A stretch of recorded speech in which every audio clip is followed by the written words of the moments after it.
Hello everyone and welcome back to TowerGate. It is day 116. Day 116 of TowerGate, June the 28th, 2017, Wednesday. My oh my, we've got some interesting things to talk about today. I imagine many of you by now have heard about the Project Veritas with James O'Keefe, another one of their secret undercover operations that, of course, has bared some fruit, or borne some fruit, however that is correctly stated. But anyway, it brought forth some fruit. That's right. Veritas does a great idea, or does a great job, and James O'Keefe, very solid, did a lot of good work during the campaign. But this was probably one of my favorites because, for those of you who haven't seen it, don't know what's going on, James O'Keefe and his people basically planted some undercover people at a CNN affiliate in Atlanta, and they got one of the producers by the name of John Bonifield to talk openly about what's going on there at CNN. And so basically, to make a long story short, although I highly recommend that you watch the video, you can watch it for yourself, he basically tells one of O'Keefe's undercover people that they all know at CNN that the whole Russia-Trump collusion story is fake news. They all know there's nothing to it at all. But he's talking about the fact that they continue to go after it and go after it and go after it because it's bringing in great ratings. And that is true. I look at the ratings a lot, and in the last quarter, Rachel Maddow actually beat Fox News on 3 or 4 nights, where she actually beat Fox News, which is, unbelievable, because normally Fox would beat her viewership by 5, 6, 7 to 1. So the Trump-Russia collusion has been a very fruitful fake news line for CNN to follow, and that's primarily the main reason why they're doing it. Of course, they like to do damage to Trump, but they know that nothing's going to come out of it because they know it's fake news.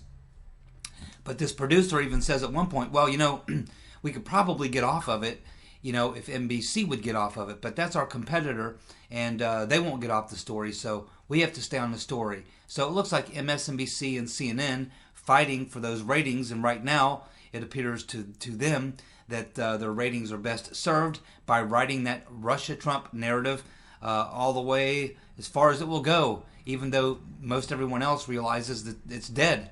But this is why CNN and MSNBC continue to run with the story, is because they have millions and millions of people sitting on the edge of their seats who believe that something is going to come of it and Trump's going to be impeached. These people are, well, they're ignorant people, obviously, but you got to wonder at some point when they're going to get to the point where they've been disappointed time after time after time. Every time CNN and MSNBC tells them something such as Trump's going to lose, he has no way to win. Oh, and then he wins. And then they say, well, this is going to get him. Oh, no, this is going to get him. Oh, this is going to get him. Nothing ever gets him. In fact, he always ends up turning the tables on them, and he ends up winning, and they end up looking stupid. Fortunately for them, most of their viewers, unfortunately, probably are stupid.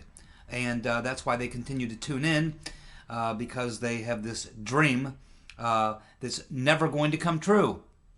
In the meantime, they're pushing up CNN and MSNBC's ratings. And why is this important to these corporate heads at CNN and MSNBC? And let's talk specifically about CNN, because that's Mr. Zucker. Now, keep in mind, Mr. Zucker, he is employed by board members who decide if he gets to keep his job or not. And what's most important to all these people, including Zucker, is because a lot of these corporate CEOs, and remember, CNN is essentially a division of Time Warner. Time Warner is the parent company of CNN. And most of these people who sit on the chairman on the board, most of these people get most of their pay from stock. So the most important thing to them is to have their stock price going up as high as it can go.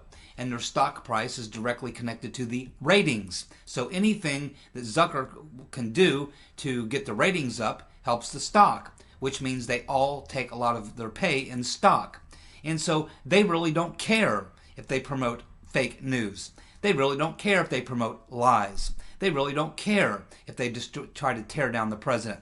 They really don't care if they do harm to the country. The only thing these people care about is their damn stock options.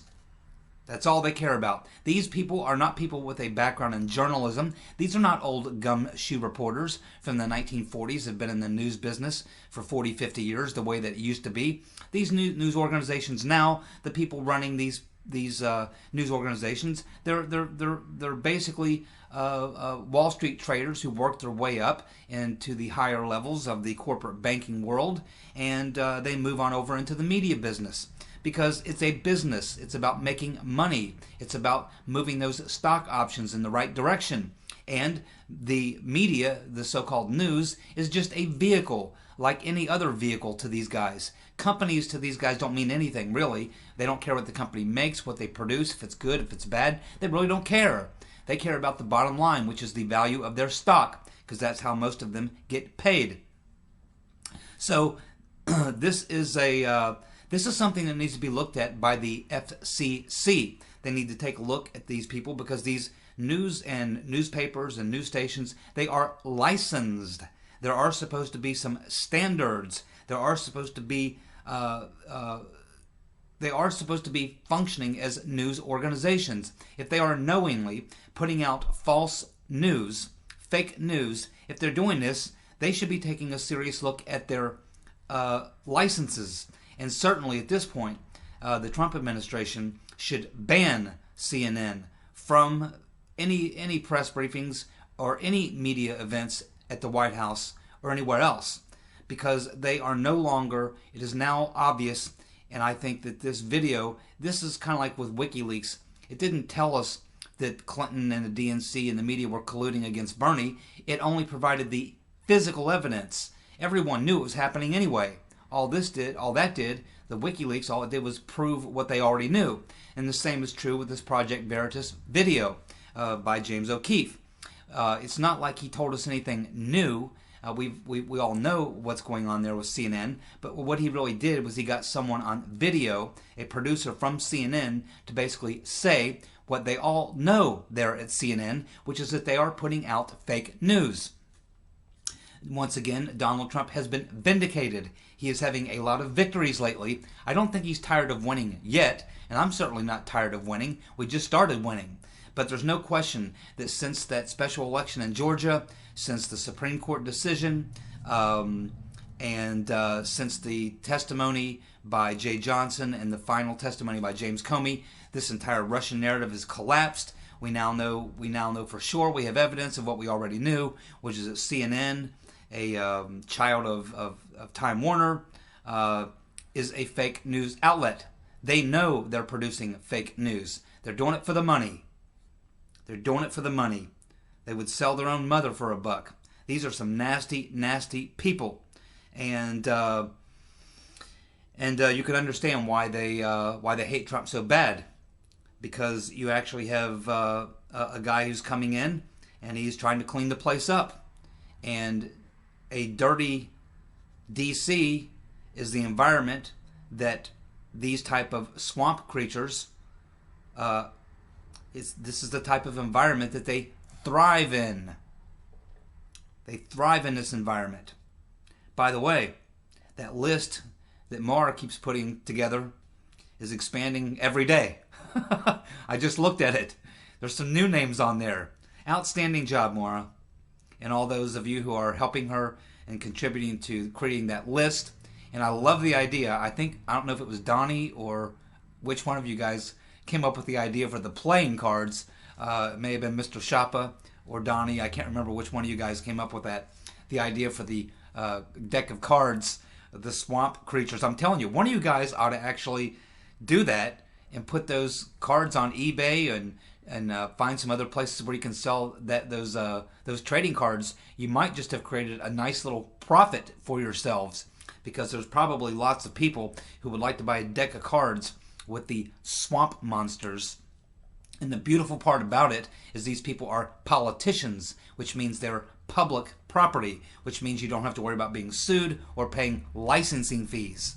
You can put the picture of a politician on anything you like, including your ass if you would like to do that. And if you were in San Francisco, you could walk down the street bare-cheeked with Nancy Pelosi on your left cheek and Barack Obama on your right cheek. That would be quite very interesting. So I'm not suggesting that you do that. Anyway, this is another excellent job done by James O'Keefe and Project Veritas, showing us again what we already knew, which is that CNN, they're putting out fake news. They know they're putting out fake news. I do believe it's time for the FCC chairman to start looking at their licenses, and there's absolutely no question at this point that the Trump administration should pull their press credentials. So hats off to James O'Keefe. Fantastic job. Your undercover people did a fantastic job. And really, I kind of feel sorry for this producer. CNN came out and made a statement that they, a statement basically saying, this producer in Atlanta, hey, we certainly at CNN, we're good with people coming out and speaking their mind. We're just fine with all that. So CNN's trying to play it down like they're not upset that this guy got caught on camera saying these things. But you better believe that sometime in the next 2 or 3 weeks, when all this dies down, there will be repercussions for this gentleman. Although my guess is Mr. Bonifield will have no problem finding another job from a big media corporation. He might find himself getting a very attractive offer from Fox News. Probably some people there at Fox would like to have Mr. Bonifield come over and join their network or somewhere else. This guy, if he gets fired, which I expect he will, get fired from CNN, I'm sure he'll find a new job rather quickly, and deservedly so. And really, I mean, it's not like he was trying to, he wasn't trying to be a whistleblower, wasn't trying to do anything backhanded. He got caught on camera, undercover, not knowing the cameras were rolling, and he was just an honest guy talking about, what's going on at CNN. He talked about the fact that they spent, 2 days on the Paris climate story, and after 2 days, apparently word came down from the top, which is Zucker, get back on the Russia story, because the Russia story is producing big ratings. Big ratings produce higher stock prices and bigger, fatter paychecks and bonuses for these creatures who don't give a damn about truth, who don't give a damn about journalism, who don't give a damn about the country or anything else. All they care about is those big, fat paychecks, which none of them deserve. These people, I consider these people to be anti-American. See, I couldn't do that. If someone said, Mike, we'll pay you 6 figures to go to work for a news organization, but you got to go out there every day and lie. You got to bullshit people. I couldn't do it. I just couldn't do it. I would say, I'm sorry, I can't do it. I just couldn't do it. But they can sure do it at CNN and Time Warner. Mr. Zucker can certainly do it. Rachel Maddow, making $300,000 or something a week. I forget the ridiculous amount of money they're paying her and all these people. But I'll tell you what, folks, they may be enjoying their day in the sun now. But what they are doing is they are going to destroy that media network. CNN and MSNBC are destroying themselves, because there will be a point when all their viewers, probably when Trump wins re-election, when all of their viewers at some point sit back and it actually dawns on them that they've been being played for years, starting with the beginning of the campaign. They were played on the Hillary versus Bernie narrative during the primaries. They were played on the general election between Trump and Clinton. They've been played all throughout. They've been literally when the viewers figure out that they have been manipulated, purposely lied to and manipulated just for the purpose of making a lot of money, because a lot of those people who sit back and watch CNN don't have a lot of money. The only thing they have is some hope that the orange Hitler will be dragged out and thrown to the lions or impeached or something. And CNN should be ashamed of themselves. And but they have no shame. Believe me, they have no shame whatsoever. None at all. They'll continue this until the ratings start to fall. But believe me, the long-term effects of this will take hold. Maybe it's a month from now, 6 months from now, a year or 2 years from now. But CNN, at some point, and MSNBC will find themselves on the other end of this deal. And when it does, there will be a major, major house cleaning. And even after the house cleaning, it will take them years to build the network back up to having any credibility whatsoever, because they have no credibility. John Podesta testified today in front of the House Intelligence Committee in a closed session. So that means that we don't know what he said. We don't know what he was asked. But something tells me he was probably asked about the why the DNC did not want the FBI or Department of Homeland Security to help them with those servers, those vulnerable servers. Especially it was John Podesta, who's obviously a computer idiot, who didn't know any better not to click on a phishing email. It must have been a child porn email he couldn't resist clicking on, or maybe an invitation to go have some pizza, maybe some pepperoni pizza somewhere with his friends, the Clintons, and their friends, having some pizza in D.C. and the swamp. But I'm sure there'll be some leaks that'll come out, and we'll find out a little bit more about it. And so I think we'll have to just wait and see. But Podesta, I'm sure, lied. It really doesn't matter. Podesta's he went to this Clinton school of congeniality. So I'm pretty sure that John Podesta, everything question he was asked was probably, he responded with a lie, because that's all the people do who hang around with the Clintons. They are pathological serial liars, perjurers. So I'm sure that they didn't get any straight scoops out of Podesta, but my guess is they were just feeling him out, softening him up a little bit, and getting him to go on record with a few things that will maybe trap him later down the road. He's not a complete idiot, so he understands how the game is played, so I'm sure he was very cautious, and we'll just have to wait and see if anything comes out and we learn about what he may have said, or even what he was asked, because we really don't know. At this point, I've not been able to find anyone or any source that has any idea what questions he may have been asked. But obviously, it was about the Russia, hacking or whatever. But Podesta's had a very interesting take on that. He obviously goes along with the idea that Russia hacked the DNC, leaked the information to WikiLeaks. He goes along with that. But actually, Podesta was focusing most of his anger after the loss in the election. He was focusing most of his anger on James Comey and the FBI. He seemed to complain a lot more about that than anything else. In fact, he even started getting kind of conspiratorial, where he suggested that, of course, he said that, Comey coming out, the week before the election and announcing he was restarting the investigation because of the discovery of hundreds of thousands of emails on Anthony Weiner's computer, which at one time belonged to his wife, which was full of classified emails sent to her by Hillary Clinton. And so he acknowledges that, but he was actually talking about something different. He was talking about the fact that Podesta thought that there was actually people at higher levels in the FBI who were actively working to defeat Hillary Clinton. Now, it's very possible. I mean, you had people obviously in the various bureaucracies and alphabet agencies who were pro-Hillary, and they were trying to do things to do harm to Trump. Many of them are still there. But you certainly could have also had people inside the FBI or CIA or what have you that were bucking that and maybe trying to counter that by maybe leaking some stuff of their own that would have helped Trump. So, you have to assume that the FBI, the CIA, these organizations, these are massively large organizations.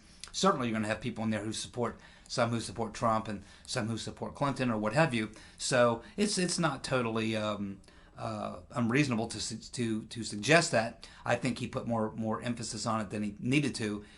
Again, I think what most people know is that these things all had very, very little to do with the outcome of the election. The election turned out the way it did because nobody likes Hillary Clinton. Nobody has ever liked Hillary Clinton. And it was a disastrous campaign. I mean, it was a bad campaign. She was a bad candidate, a very, very bad candidate, and she ran a very, very bad campaign. She was the wrong person to nominate. And, the Democrats just can't seem to accept that. But history will record that, and this will be known as the reason why Hillary Clinton lost the election, because of Hillary Clinton. Now, let's get back to the main issue that we talk about here on TowerGate. It appears that Senator Chuck Grassley is becoming a lot more interested now in the dossier, having learned from James Comey and Jay Johnson and the other heads of the intelligence community that there's no evidence whatsoever of Trump-Russia collusion. But he is now looking at the fact that there may have been some other type of collusion, and that collusion may have been between Hillary Clinton campaign, Fusion GPS and the people who run that company, along with Christopher Steele, and maybe some European or British intelligence people who were all coordinating together and colluding together to try to affect the election in favor of Hillary Clinton. So maybe we've been looking at the wrong campaign and the wrong candidate in regards to the collusion. And this is what Senator Grassley is starting to look at, along with some others. So, as you know, for those of you who watch my videos, I don't know if you're aware of it, but about 2.5 months ago, I did a 2-part video, over an hour. It took me to do the 2 videos. And I lay out for you the entire history of the dossier, from the day it was created to the day it was leaked. I go in and tell you exactly who made up the dossier, where the information came from, how it got started, how it moved from here to there, and various other things. I give you a lot of detail and information about the dossier. If you have not watched those videos, I highly recommend you click on my channel and go back and find those videos. You'll be going back about 2 months, and you'll find 2 videos on the dossier. And I lay it out for you without all the BS, so you can clearly understand exactly what's going on with the dossier. Now, there are some things that we don't know, but everything that I tell you in the dossier from my research is all fact. In fact, I did the video 2.5 months ago when a lot of that stuff wasn't even known in the mainstream. Now a lot of it has come out, and of course you can watch my video, and even 2.5 months ago you'll see that all the things I said were true, because I check my sources very carefully, and I let you know if I'm making an accusation or citing a fact, which has multiple sources to back up that fact. So, anyway, I did 2 videos on the dossier, and we haven't learned a lot more about it since then, but we are starting to learn some more things. And now Chuck Grassley wants to learn a lot more about the dossier. He should watch my video. Someone should send Mr. Grassley my video, because I'll explain to Mr. Grassley in my video exactly how that dossier got started, who started it, why it was started, and the process that it moved through until it finally was released by BuzzFeed. And we now have some idea who may have fed it to BuzzFeed. So, Charles Grassley is going to be looking at this collusion issue, which is a bigger issue, but he's now going to be looking at collusion, but not Trump-Russia collusion, but Clinton-Russia collusion, working with GPS, Christopher Steele. And the only question now that goes a little farther into the next level of that is with the FBI, James Comey, and John Brennan at the CIA. The next question for them is, were they just dupes who got duped into buying into and biting on the dossier? Or were they a part of promoting this dossier, which they knew was a fraud? That's a very important question, and it's one that I think Mr. Grassley is going to get to the bottom of, or certainly try. Comey and Brennan are not certainly not going to sit there and admit that they were part of the program that was being run, the collusion program that was being run to cheat Donald Trump out of his victory, the way they cheated Bernie Sanders. So, in order to try to get a little deeper into this, Mr. Grassley has, his committee has sent a letter to the 3 men who run Fusion GPS. But as they responded the same way to Mr. Grassley's committee, the same way they responded to the House committee when they asked the GPS Fusion folks to come over and have a chat. They ain't coming. They ain't coming to chat. They ain't coming to talk. They got nothing to say. And in fact, the person who represents Fusion GPS is saying, hey, there's really no need for us to come and testify. Everything that you want to know about us, The FBI director knows. Why don't you just ask Comey? There's no question about us that we can answer that he can't answer.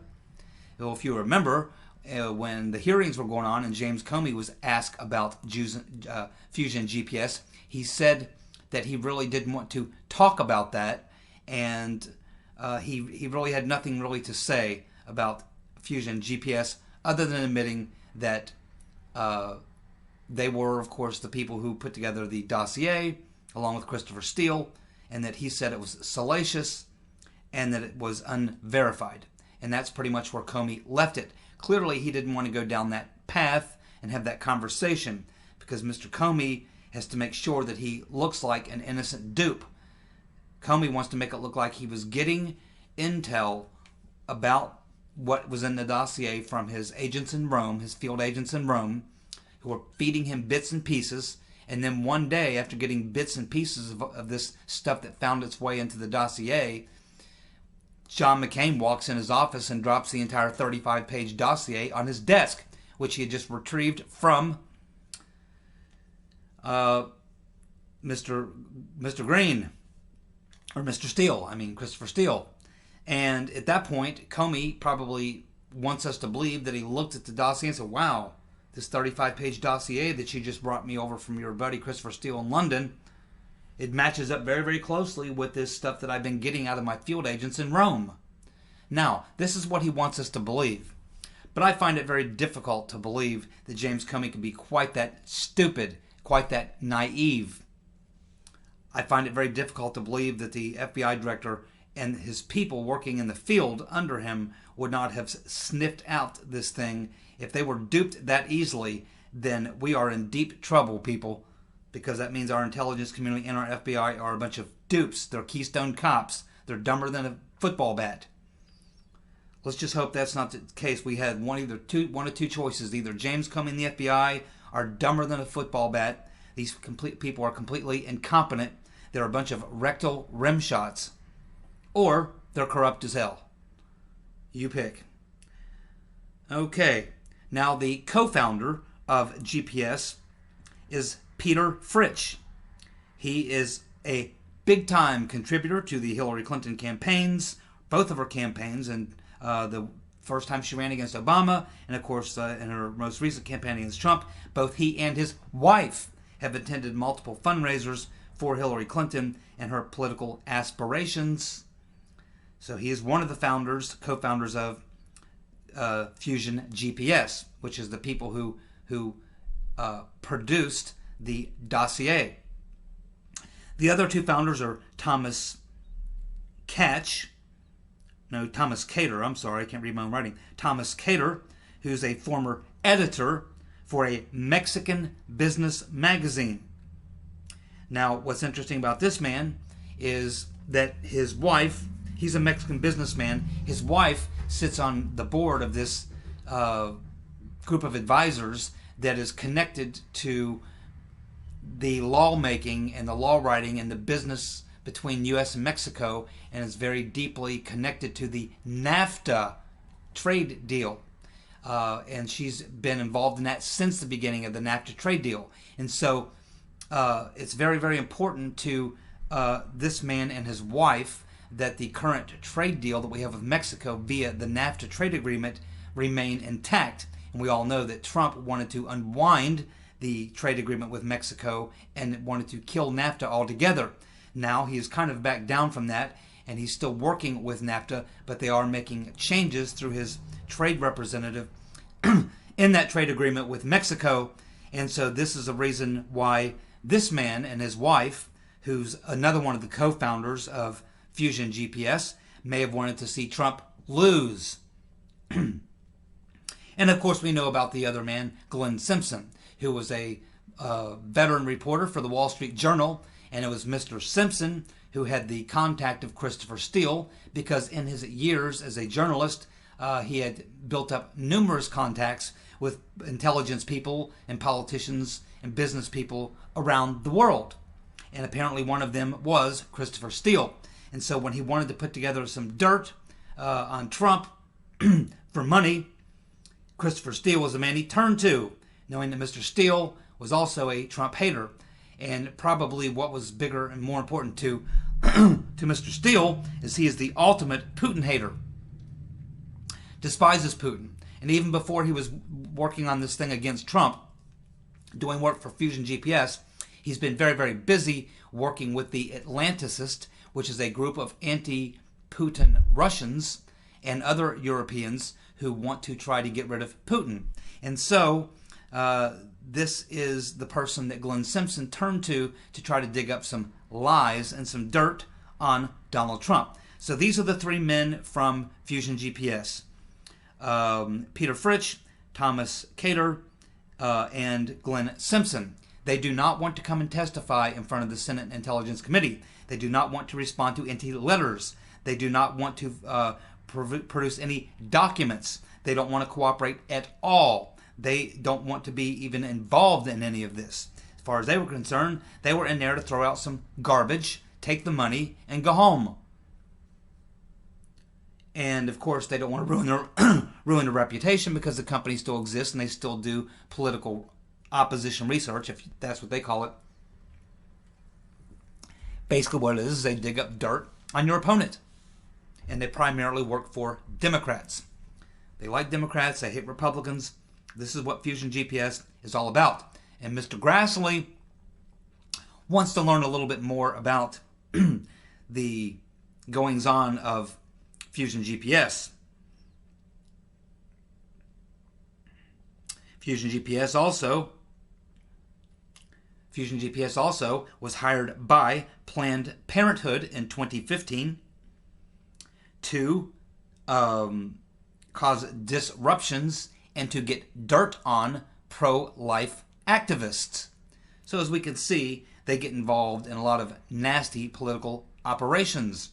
I wonder what other types of things that they do at Fusion GPS with all their connections to intelligence people. I wonder if they ever get involved in producing maybe some corrective measures for IT techs who leak information. I wonder if they do that type of work. It appears that they do some very dirty stuff, digging up dirt on pro-life activists is kind of dirty pool, is it not? I wonder what other things that they do at Fusion GPS. Now, it was alleged, and Maura brought this up in a comment, that the FBI director offered $50,000 to Christopher Steele to verify the dossier. What's strange about that is you have to ask yourself, why would James Comey, now they don't attribute it to James Comey personally. They say that the FBI offered $50,000 to Steele. They don't say that James Comey offered $50,000. They say that the FBI offered $50,000. But it's hard to believe that that kind of money, $50,000 is not pocket change, especially when the fact was James Comey was intimately involved in the dossier thing going on. It's hard to believe that James Comey did not know or approve of the idea of paying the $50,000 to have the dossier looked at and have it verified. What's very strange about it is that they would go to the very man who put the dossier together and say, hey, you put this dossier together, but we're not so sure it's all true, so we'd like you to verify your own dossier. Show some verification. It seems strange to me that the FBI would do that. It seems like with all the other sources and connections and things that they have, that they probably, without paying $50,000, could have verified a lot of this stuff and verified it for themselves. First of all, they already knew, had a pretty good idea who these individuals were, who Christopher Steele was feeding this information to. He knew who Christopher Steele was getting information from. They could have gone directly to those sources and paid them cash in hand. Here's $5,000. Did you say this? Here's another $5,000. Did you say this? I mean, there's why you would go to the original source of the document that you questioned to verify it just doesn't make any sense. But then again, James Comey is we're learning that James Comey guy's not right. There's something's not adding up with James Comey. I haven't figured it out yet. He's either incredibly stupid or incredibly smart, and we're just going to have to wait and see how this all shakes itself out. Now, Congress also wants to see all of the FBI's communications with Mr. Steele. They also want to see all the communications between the FBI and Fusion GPS. What this tells you is that they want to answer the exact question that I just asked. Was James Comey a part of this? Was John Brennan a part of this plot? Or were they duped by this plot? This is what Mr. Grassley wants to find out. And maybe if he can get his hands on some of these documents, which are in possession probably of the FBI, which is no longer under Comey's control, by the way, maybe they can learn something about that. They also want to know who Fusion leaked these, because they did ask Fusion GPS some questions, which they did not answer hardly any of the questions that were asked of them in the letter they received. But they did answer a couple of the questions. One of the questions they did answer was, who had Fusion GPS given the dossier to? They wouldn't admit to any specific names of news organizations, but they did admit, Fusion GPS did admit that they did give copies of the dossier to some media organizations. Now, we know one of them was the BBC. And the reason we know it was the BBC is because when the BBC did the story about the dossier, they said our source was Fusion GPS. They're the people who put it together.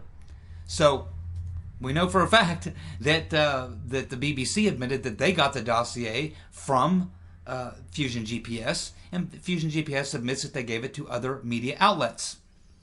But we also probably, the Senate Intelligence Committee may want to call one of their own for a little conversation. You know, John McCain, and find out what John McCain was involved in. Could John McCain have been the one that leaked this information to BuzzFeed? Who else did John McCain give the dossier to? We know he gave it to James Comey. He admits that. Do you think John McCain shared it with the Gang of Eight, the 7 other senators who serve with him on that secret intelligence committee to get access to all this special intelligence? Do you think he shared it with any Democrats? Do you think he shared it with the Clinton campaign, which they probably already had a copy? Do you think he shared it with any Republicans? Do you think he shared it with any media people? Do you think he shared it with anyone? My guess is he did. So John McCain needs to, old Mr. Magoo, yeah, he needs to be sashayed up to the witness table and questioned about his involvement with the dossier. We already know he was quite involved with the dossier, but we need to know a little more from Uncle Johnny before he goes completely freaking insane and is incapable of responding. Unless we want to see John sitting there with, you know, being spoon-fed applesauce with his hair and messed up, slobbering on his suit, spitting applesauce on the table, and babbling incoherently. That's what we have to look forward to if we don't get to Johnny quick. Now, there's something else going on with this deal with Fusion GPS. Obviously, we know that it was first put together by a Republican donor who was allegedly working for Jeb Bush, who wanted to get some dirt on Trump. Once Trump won the nomination, Fusion GPS had all this information. They've been receiving $12,000 to $15,000 a month doing work for this Republican donor, and so at that point they wanted to keep the money flow coming in, so they went and took the dossier to some Democratic donors. One of the questions that Mr. Grassley wants to get the answer to, and I would love to get the answer to this, I've been working on this one for months, and it's just not happening, and it's something that it's a question that was asked of Fusion GPS. One of the questions that was asked of them was, what's the name of the Democratic donor or donors who were paying you to do this work?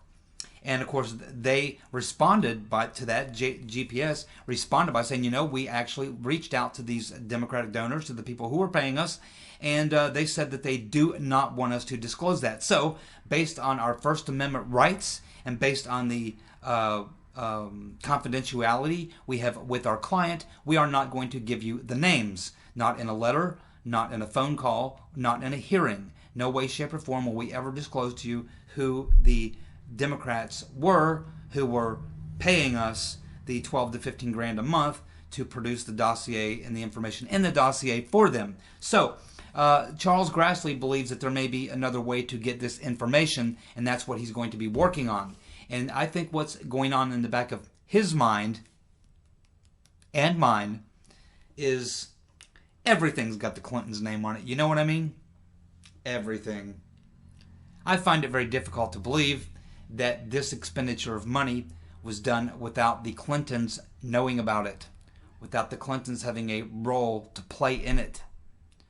And if Comey's involved, and Brennan's involved, and God knows who else is involved, all these Democratic people, all these leftist journalists, it's very, very difficult for me to believe that the Clinton campaign, one of two things. Either, number one, I'm absolutely 100% convinced of, I have no evidence, but I'm 100% convinced that the Clinton campaign, Hillary Clinton campaign, absolutely knew, and Hillary and Bill Clinton himself absolutely knew, as well as Podesta and their higher-ups campaign people, absolutely knew for a fact that this dossier, this information in the dossier, was being procured from someone, who was putting out the money to pay for it.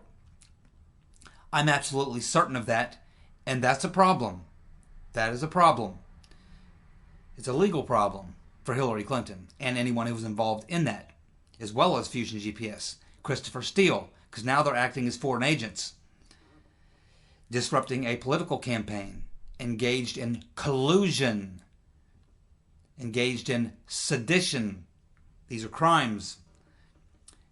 But the other thing is, and if we learn this, it's curtains, my friends, it's curtains.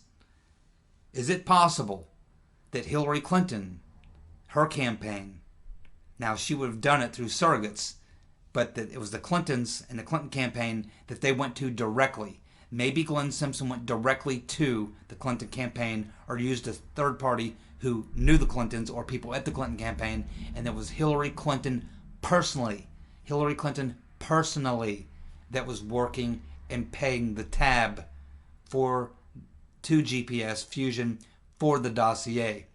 Because remember, John McCain and Hillary Clinton are very, very tight. What do you think of that?